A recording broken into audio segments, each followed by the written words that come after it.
جس کے چاروں طرف ہم نے برکتیں رکھی ہیں لے گیا تاکہ ہم اسے اپنی قدرت کی نشانیاں دکھائیں۔ بے شک وہ سننے والا ہے، دیکھنے والا ہے۔ اور ہم نے موسیٰ کو کتاب عنایت کی تھی اور اس کو بنی اسرائیل کے لیے رہنما مقرر کیا تھا کہ میرے سوا کسی کو کارساز نہ ٹھہرانا۔ اے ان لوگوں کی اولاد جن کو ہم نے نوح کے ساتھ کشتی میں سوار کیا تھا، بے شک نوح ہمارے شکر گزار بندے تھے۔ اور ہم نے کتاب میں بنی اسرائیل سے کہہ دیا تھا کہ تم زمین میں 2 دفعہ فساد مچاؤ گے اور بڑی سرکشی کرو گے۔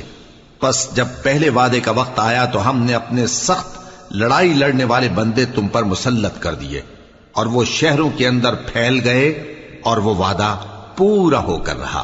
پھر ہم نے دوسری بار تم کو ان پر غلبہ دیا اور مال اور بیٹوں سے تمہاری مدد کی اور تم کو جماعت کثیر بنا دیا۔ اگر تم نیکوکاری کرو گے تو اپنی جانوں کے لیے کرو گے، اور اگر